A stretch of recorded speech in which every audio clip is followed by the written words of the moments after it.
welcome. Thanks so much to the organisers. It's been a really informative program so far. So we're entering session 4 now on transparency. I think this is something that we can all relate to and that we're all striving towards as best practice as journal editors. So our first speaker this afternoon will be Dr. Johnny Coates. He's Associate Director at ASSAf Bio, and he's going to be telling us a little bit more about open peer review. Dr. Coates, are you able to share? Okay, I can see your screen, not yet in presenter mode. Okay. Wonderful. Welcome, Dr. Coates. We are very interested to hear more about this. Thank you. Thank you for the invite to talk today. So I'm not actually going to talk about how you do open peer review. I'm going to focus on why it's important that we do it. And following on brilliantly from the last topic, I don't have to do any introduction to a lot of what I'm actually going to talk about.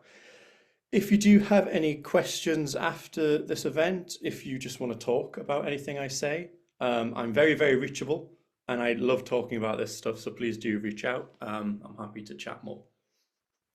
This image, I think, highlights quite well the current system and kind of what we're trying to do in what I'm about to talk to you about.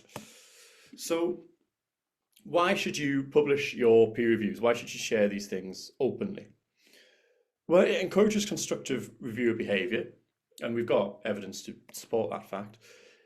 It also helps to highlight that peer review is scholarship and it should be recognized, certainly a lot more than it currently is. Peer review is one of the markers of trust we use when we look at an article, whether that's a preprint or a journal article. And so publishing the peer reviews increases that trust. It also makes journal decisions much more transparent, which I think is a very important point. It enables reviewer recognition, which for early career researchers is a particularly important aspect of this. And particularly myself there, it helps trainees and early career researchers, not just in learning how to peer review, but helping them to establish a profile for themselves and get their name out there a little bit. And it also helps people like me who like to obsess and study over peer review and what works, what doesn't work, how it works, why it works. And so there's a lot of reasons why you should share your peer review openly. But if we do that, what does the future of peer review look like? Well, I think this future is going to be very preprint focused. And possibly this will be via the publish, review, curate model. This might be via Diamond OA publishing. It might be separate from any of the current OA models we have. It will be something that is recognized and rewarded. And a lot of the talk here is actually based around this aspect. It will be transparent. And this is not just transparent in actually posting and sharing the reviews openly, but in terms of the policies that funders and institutions adopt. And also just in the discussion that then generates around the community and also between reviewers, editors, and authors and readers. Peer review will begin to have a much more tangible use in early career researcher training. I think it's a bit of a sore spot for me because I think this is a huge waste at the moment. We have journal clubs, but we don't really have proper courses that use peer review to train researchers. And training researchers, as I'm sure we all are quite aware of, is not done brilliantly at the moment anyway. The other thing is that there will be a focus on the reviews, and this was very likely to tie in with those as being markers of trust. One of the original ideas behind peer review a few hundred years ago was actually that the peer review would be more important than the paper is. And the peer review is the thing that's where the focus should actually be. And I think we will start moving more towards that thinking as time goes on. And the thing is, researchers generally support the idea of publishing peer reviews. This is just 2 different bits of data here to illustrate that point. But it's not just a small amount of support. They very heavily support the idea of sharing peer reviews. There's less consensus on how that should happen, whether you should have your name attached to that review or not, for example. But the fact that the peer review should be out there in some form is widely supported. And I said this should be preprint focused. The reason for this is that preprint review in particular really opens us up to a much higher dimensional space for experimenting with what peer review is. And I haven't got anything in this talk today about why peer review doesn't work at all in its current form, and why there's a lot of emphasis on a misunderstanding of what peer review is and does. But we need to experiment to find out what does work better and to find out what doesn't work. And preprint review really allows us to do that. We have some examples from ASSAf Bio. We have our crowd review, where now you're not getting a review from one or two people, you're getting it from a group of people. And we're currently trying to, in a new initiative we just launched this year, convert journal clubs into preprint review clubs. And this is part of getting that actual viable training in place, and also helping the early career researchers, and expanding beyond this idea of who the expert is in terms of peer review. One of the other things we helped do was we helped to launch Review Commons a few years ago now. And this was really one of the first preprint peer review services. And we've seen, certainly since COVID, a lot more of these come up over the past few years. And it's great to see that continue to grow. The other thing with sharing reviews openly is that this is a really, really important remedy for misinformation. This is a rather well-known example from the COVID times. This was an article that was pre-printed and it got a lot of attention. 135 comments, over 15,000 tweets. That's probably a good indication that a bit of work is not very good. And this was actually, it was removed within 48 hours of appearing because of this attention it got. And that was a speed of correcting the literature that you just do not see with the traditional publishing format we have. Not only would that just not be possible, but you would never get the work taken down in that time either. And so this is a really, really important example of why we need open discussion on preprints and papers. The other thing is that preprint review is growing. This is a slightly outdated chart now, but it's still a relatively new field. But despite that, we really are seeing a big growth here. This is in the number of reviews posted, but also in the feedback ecosystem we have. So we've got over 50 different preprint servers now, and we're starting to see a bigger growth of the initiatives and tools that are now based on top of that foundation. So in terms of feedback initiatives, we have over 35 different feedback initiatives currently, and these range anything from relatively minimalist or free-form services, whether that's pub peer or social media posts, which can be very, very helpful peer review, right along to things that are much more journal-like. eLife is the prime example here, but this is things like Review Commons, Peer Community In, pre-review. And then we also have things like Prelight, which are, they're not really a review service, but they are a news and views highlighting type service for preprints. And we're also now starting to see the emergence of a much greater number of linking and discovery tools that bring all of this system together into one place. I would say Europe PMC and Society are really leading this at the moment. But I said I was going to focus on recognizing and rewarding this. One of the big problems we have at the moment is this notion that early career researchers in particular do a lot of ghostwriting for peer reviews. And this is just some data from a survey that was done a little while ago. And what you're seeing here is that of those surveyed, the vast majority either knew that their name was withheld from the peer review, or they had no idea what was going on at all.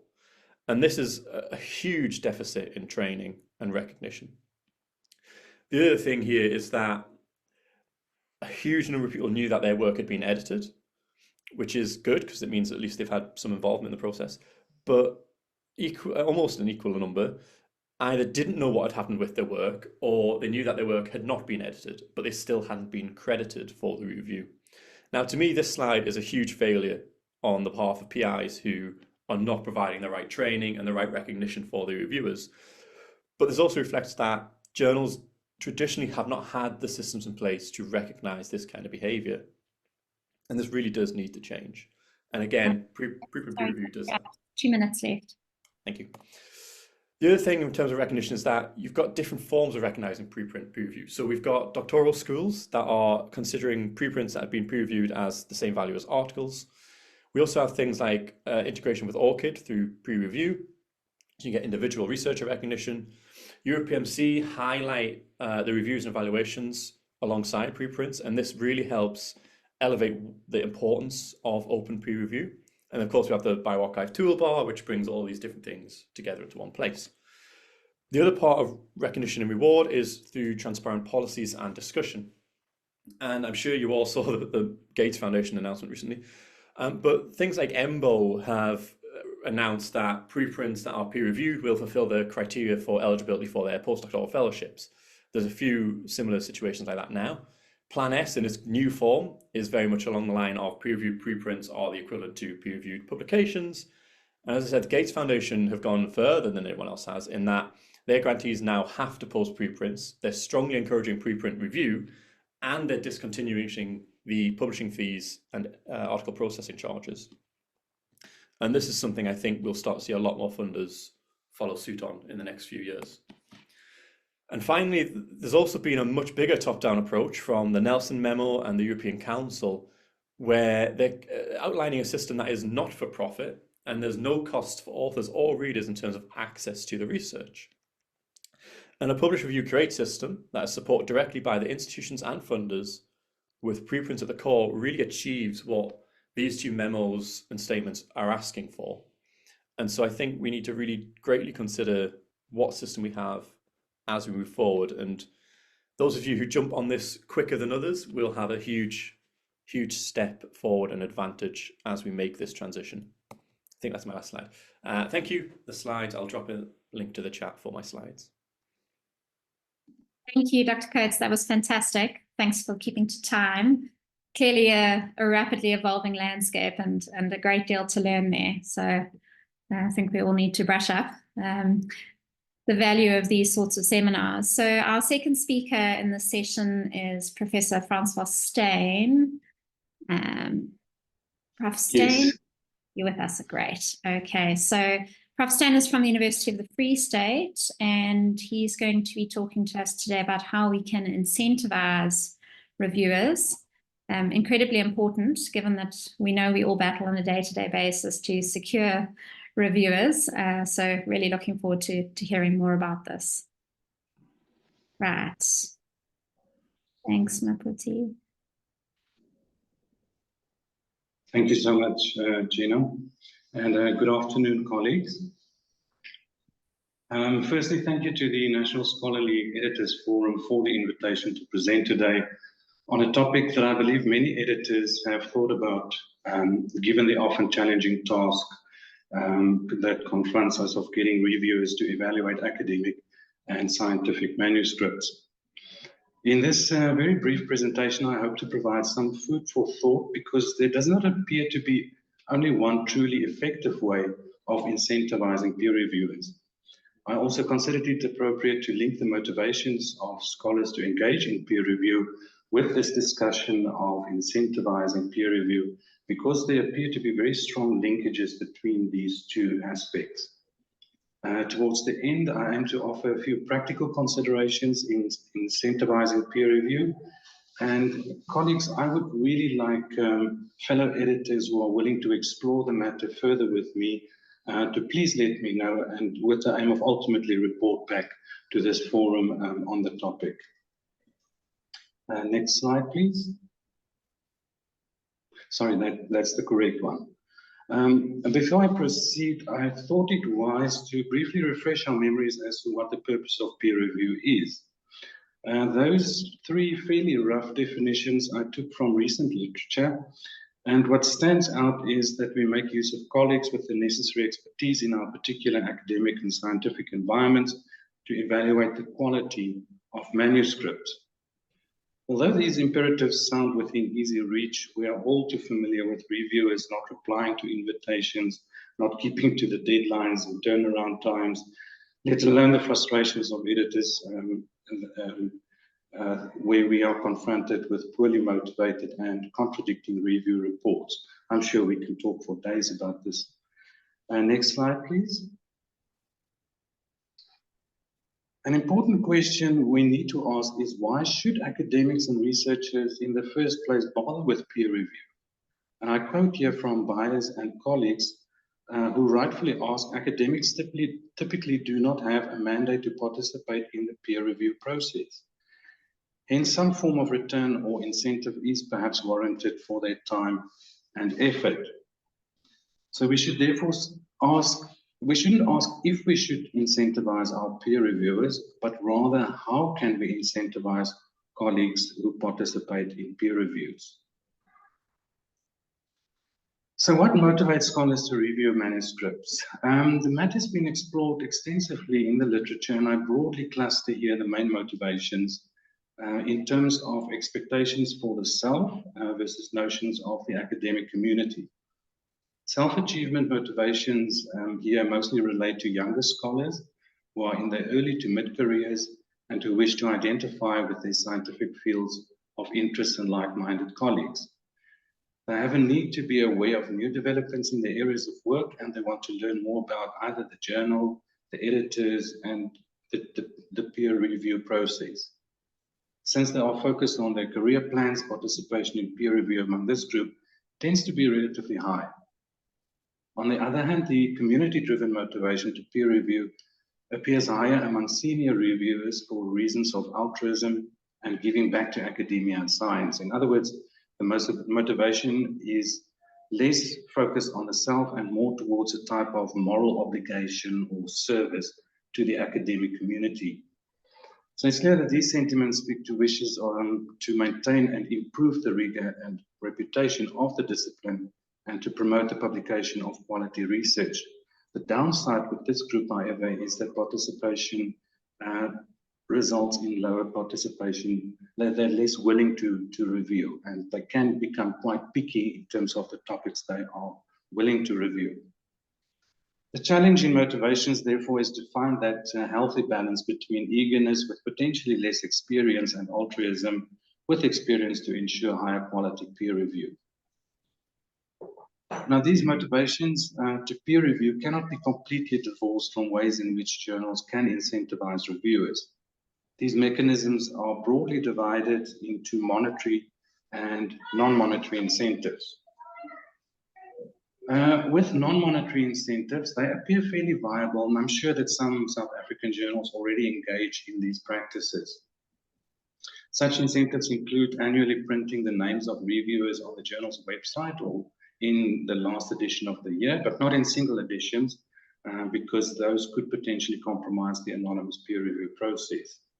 It is particularly younger reviewers who welcome feedback from editors about the usefulness and quality of their reviews. In other words, how did they fare, as well as information on the decision following peer review. A study in the US even suggested that as an incentive, reviewers be provided with the review reports of other reviewers or reviewers so that they can judge the value of their own work. So there are different iterations of that type of incentive. Another type of non-monetary incentive relates to some kind of recompense in the form of privileged or early access to new editions or discounts on material behind paywalls. This type of incentive pushes somewhat to the monetary side, although the distinction here is that it does not entail direct or in-pocket payment.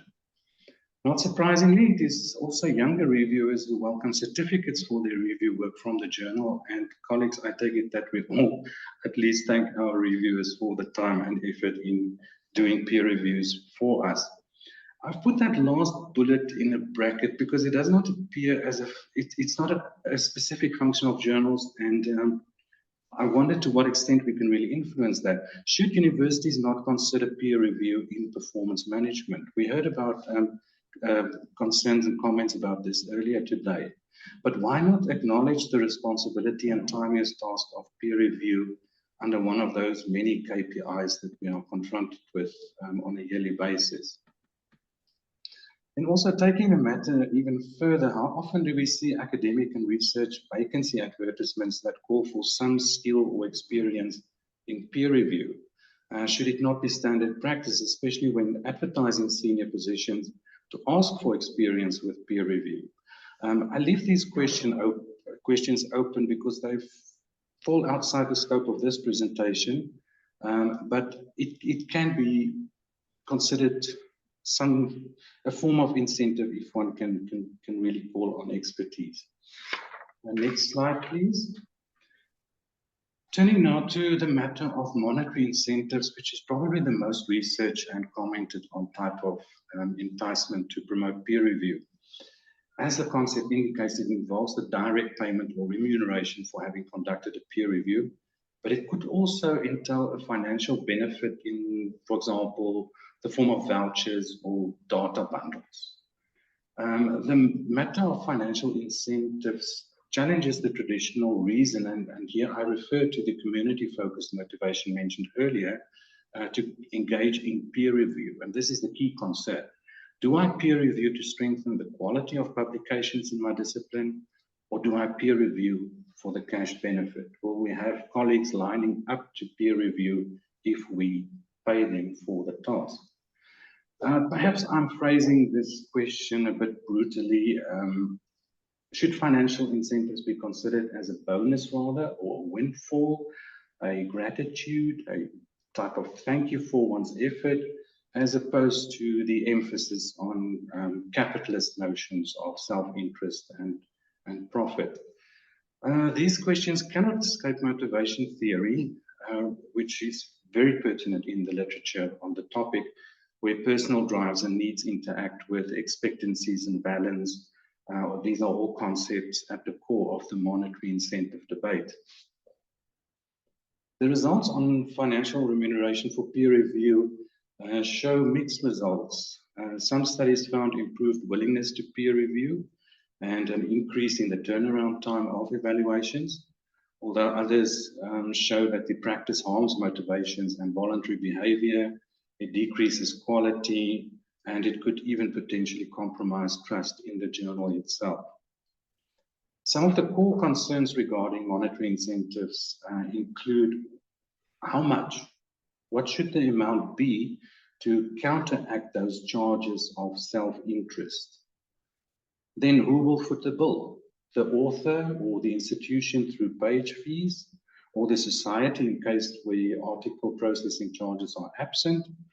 Also, what are the administrative burdens that these payments for peer reviews will place on officials of societies who very often work on a voluntary basis? And these are important questions to ask when considering payment for peer review as an incentive. Perhaps, Dan, sorry to interrupt, just to let you know that we are running short of time. I can ask you to stop. I'll wrap up. Colleagues, I'm just flagging that in some quote there that I took from Chetty and colleagues, that you can really do small changes in the journal's policies and practice to get people on board and to expedite peer review. Yeah, I hope I stimulated a bit of thought on the topic, and colleagues, as I mentioned at the beginning, if there is someone who would like to explore the topic further with me, please let me know. Thank you. Thank you very much, Prof. Stain, for that informative presentation. Our last speaker for this session is Mr. Peter Rawl. He's the managing editor for journals at NSEF Press and will be telling us about threats to peer review. Just a reminder, please, to post any questions in the Q&A, and we can deal with those at the end of the session. Mr. Rawl, I see you have started screen sharing. Thank you very much. Just give it a minute.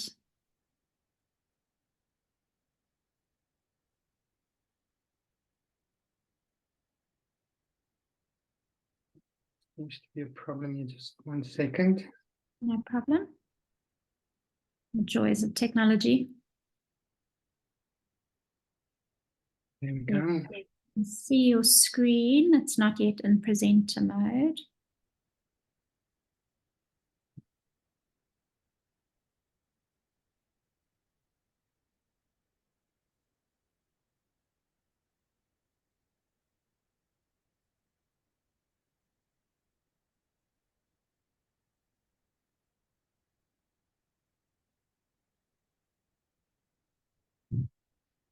Sorry about this.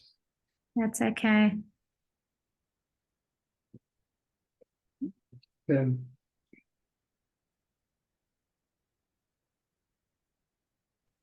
Just press from beginning.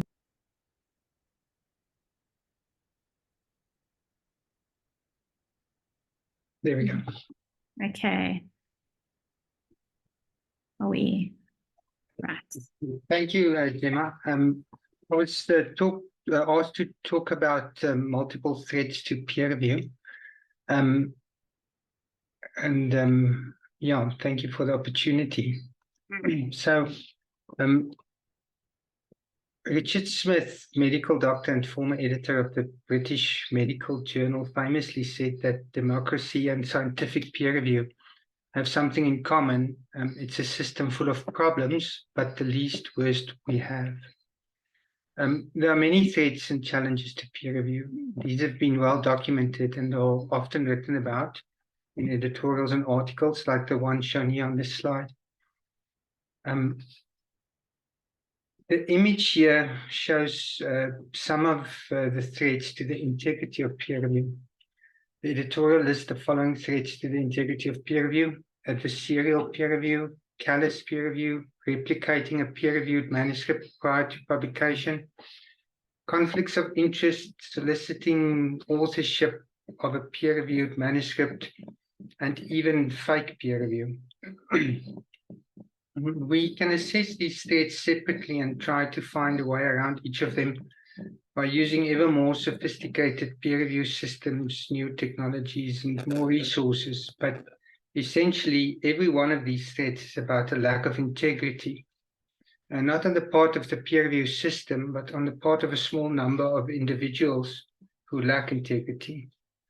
So let's analyze some of these threats more closely. The threats listed here are needed, all need to be identified and mitigated by editors, and they need to do this mostly on their own, which is why it's severely problematic for editors. And I think in many cases, some of the threats are simply ignored. Is there perhaps a different approach whereby the community could help check the quality and integrity of the review process? Let's have a closer look at some of these threats. The worst one probably is fake peer review.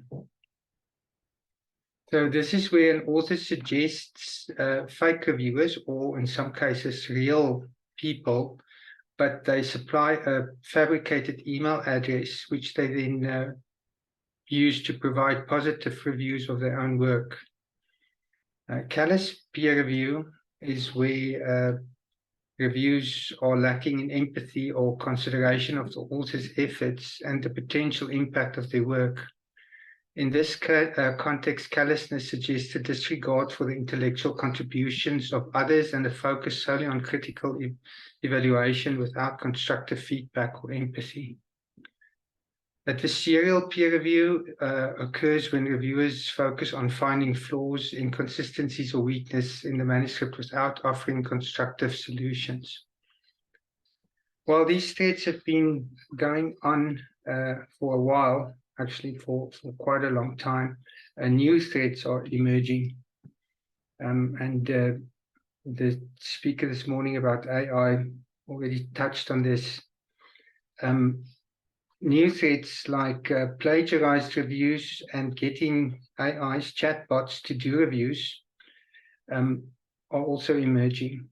So I know we said that it might be a good idea to ask a chatbot to do a review for your article, but have you considered that reviewers might also do the same and send that review to you?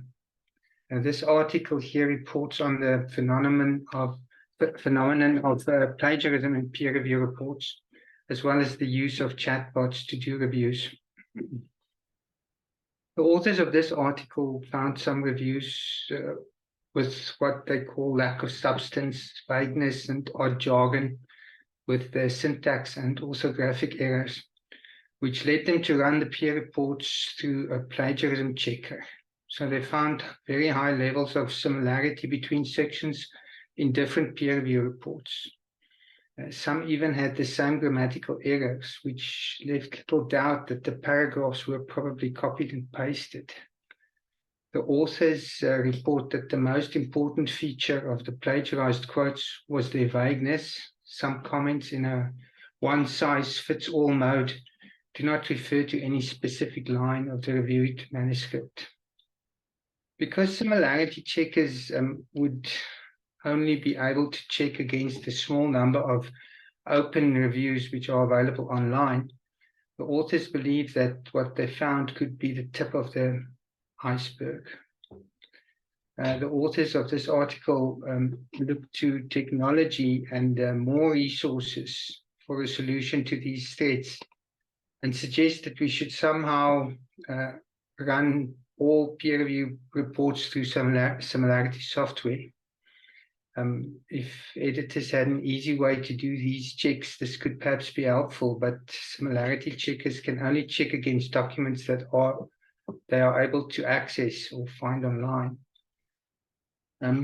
So is there perhaps a review system that would allow similarity checking and the larger community to access peer review reports, and in doing so also help ensure the integrity of the peer review process?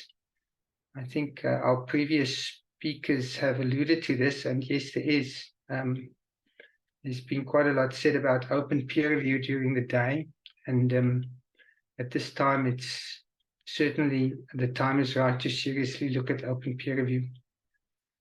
So, in conclusion, I would like to read an extract from a letter by an emeritus professor published more than 20 years ago. It deals with the issue of integrity in peer review, and he suggests that anonymous peer reviews are unnecessary, unacceptable, and should not be permitted. So this letter is by Emeritus Professor Merrill Back from the Western Washington University, and it was published in the forum section of the Earth Sciences Journal. Sorry, here it is. Back in 2003 already. I'll just read a small extract.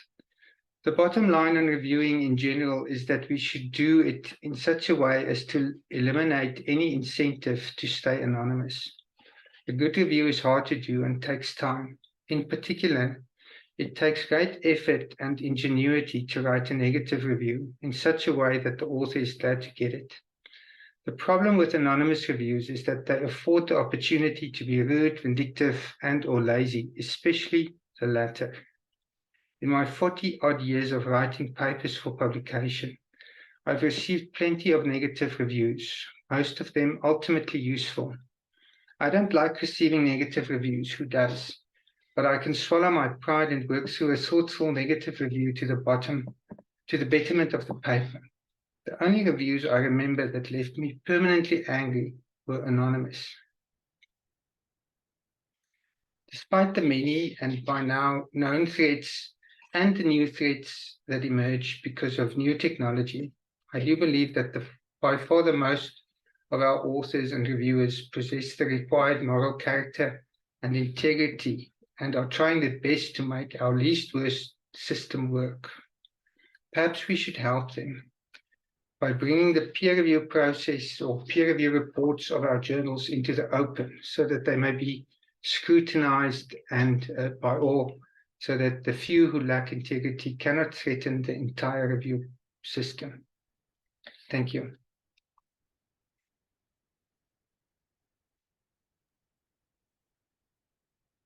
Thank you so much, Mr. Orr. A lot of food for thought there on the topic of anonymity and the anonymous peer review model. I see we've got a couple of questions in the Q&A, and I know we are a little short of time, but I would encourage members of the audience to post any questions they may have. We can certainly take a few. So the first question here is for Dr. Coates. Support the open peer review on preprint platforms, but I do worry about a finite number of reviewers. We already struggle to secure reviewers at the journals. And then the second question is, I also wonder about overwhelming, especially budding academic authors with potentially conflicting reviewer reports. You'll have to respond. So I think for the first point, opening that up to early career researchers goes a long way to helping that problem. I appreciate the difficulties in actually finding early career researchers. That is an issue institutions drastically need to address. In terms of there being a finite number of reviewers, the other thing is that and this is kind of getting to what we're doing with these journal clubs, there is a lot of capacity in the system. It's just not being used at the moment. And I would also argue that maybe we need to rethink how much peer review goes on and what we count as a peer review. There's an increasing amount of evidence to suggest peer review leads to very limited changes in the vast majority of cases. And overwhelmingly, key conclusions in papers don't change when they're being peer reviewed. So whether that's worth the time, money, and career costs, I'm not so certain. For the second part of that, about how do you deal with conflicting review reports, I think that kind of just comes back down to training, because peer review reports at the moment are very conflicting. It's actually incredibly difficult, as the evidence will tell you, to get reviewers that agree on things. I'm sure we've all had reviews where reviewer 1 has said something that reviewer 2 completely disagrees with, and then reviewer 3 sits somewhere in the middle. And that's where, the editor comes in with their expertise and says, well, this is how you manage this. So I think these are issues, but I think they're solvable fairly easily. Thank you. I also see a comment from Hester van Biljon. At the South African Journal of Occupational Therapy, our reviewers get 3 CEUs for a review done. The CEUs, Hester, is it continuing education units? So some sort of reward, I suppose that links on more with the next speaker. So in terms of incentivizing, Prof. Steyn, I don't know if you have any comments or if you've come across this model for incentivization. Yes. It's one of those non-monetary, out-of-pocket, not direct payment type of incentive schemes, which I think is brilliant, and it should be supported just to steer clear of the payment model, which appears not to be that much favored among editors. Absolutely. So from my side, I was wondering, Dr. Coates, I had a question for you. You spoke about opening up and experimenting with the open peer review model to see what works best. And I wondered, with the work you're doing at ASSAf Bio, if you have any preliminary thoughts on that. I know the landscape is changing very quickly, but I'd be interested to hear your thoughts. So there's pretty good data now that shows open reviews are more collegial, they're nicer, they're more helpful than closed reviews are. And I think this is actually probably an argument for not having anonymous reviews, although I have stories where I've been on the receiving end of backlash for having my name attached to things.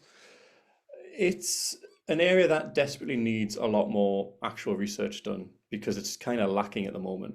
There's a lot of different experiments happening, but nobody has yet assessed them and put them all together into one place so we can see what does work and what doesn't work. But it's also quite a difficult thing to do. I say about different forms of peer review, I mentioned Twitter on there, and that actually, certainly during COVID, was a very helpful form of peer review. But it's a very difficult one to quantify from any angle in terms of how helpful it is. So yeah, there's a lot of work still to be done there, unfortunately. Well, thank you. And I'm not sure if we have anything more in the chat. Hopefully not, because we really do need to move on. Okay. All right. We've run out of time, I'm afraid. So thank you so much to all the speakers. That was really an enlightening session. And yeah, thank you, everybody.